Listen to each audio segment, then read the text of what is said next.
Pour qu'un couple dure le plus longtemps possible, l'homme doit être plus attirant que la femme, et je vais vous le prouver aujourd'hui.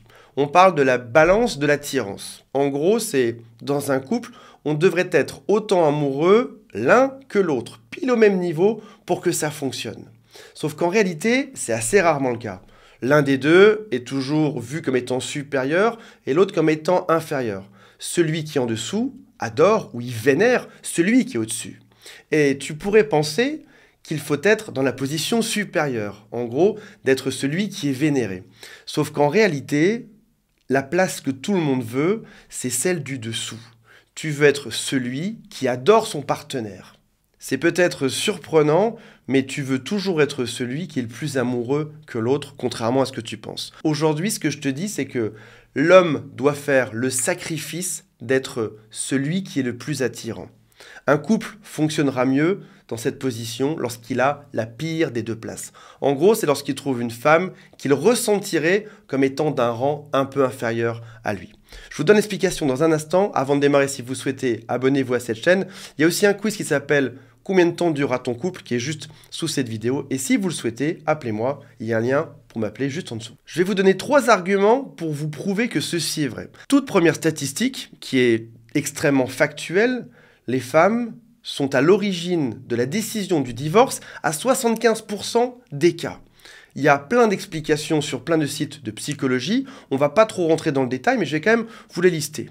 Une femme aurait plus d'attentes pour son couple que ce que pourrait en avoir un homme. C'est vrai que parfois, les hommes, niveau sentiments et discussions, c'est pas vraiment ça. Et en l'occurrence, pour un homme, être là, ça suffit. Une femme aimerait avoir une vie un peu plus heureuse, plus de communication, ou en tout cas que ça se passe bien. Un homme pourrait supporter un couple un peu dégradé.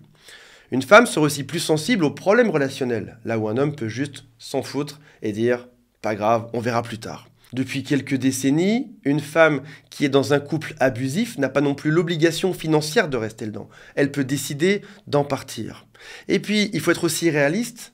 Lorsqu'on parle de séparation, de divorce, on n'a pas du tout le même chemin de vie lorsqu'on est un homme ou une femme. Si tu es un homme et que tu te retrouves célibataire, demain tu es tout seul. Personne ne t'appelle, personne ne veut de toi et tu pourras juste aller voir tes 3 potes pour aller boire une bière, c'est à peu près tout. Si demain tu es une femme célibataire, regarde le nombre de notifications et de messages que tu auras au quotidien. En gros, la notion de rupture ou de célibat est bien plus effrayante pour un homme que pour une femme. Un autre argument, c'est l'hypergamie. Alors pour rappel, l'hypergamie, c'est l'idée de trouver un partenaire qui aurait un niveau social plus élevé. Alors qu'on se mette d'accord, qu'on soit un homme ou une femme, ça existe dans les deux camps. Sauf qu'on remarque que l'hypergamie masculine est assez faible, assez peu d'hommes recherchent une femme qui aura un statut social bien plus élevé, alors que chez les femmes, depuis 50 ans, on observe une explosion de l'hypergamie, comme on l'a vu dans une vidéo précédente. En gros, ce sont des femmes qui vont chercher les 5 ou 10% d'hommes les mieux. Les plus beaux, les plus populaires, ceux qui ont le plus d'argent. Et finalement, il y a 10% d'hommes qui récoltent à peu près 80% du marché féminin.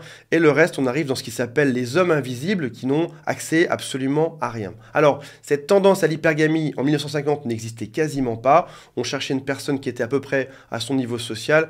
Et depuis 50 ans, ça a tendance à augmenter. On remarque quand même que depuis 2-3 ans, cette hypergamie diminue un tout petit peu. Quand vous regardez ce schéma, pensez bien une chose. Je vous disais tout à l'heure qu'il fallait que l'homme soit la personne adorée et que la femme ait un peu moins de pouvoir de séduction. On retrouve ça exactement ici sur ce type de schéma. La femme qui regarde vers le haut. Déjà, avec ces 2 arguments, je pense que vous êtes songeur devant cette vidéo, à vous dire, si ça se trouve, c'est vrai. Maintenant, autre point, réfléchissez à un film romantique, un film d'amour. Est-ce que vous avez remarqué que dans une majorité de films, on trouve un homme qui est très charmant, à un niveau social très élevé, avec une femme qui a un niveau inférieur?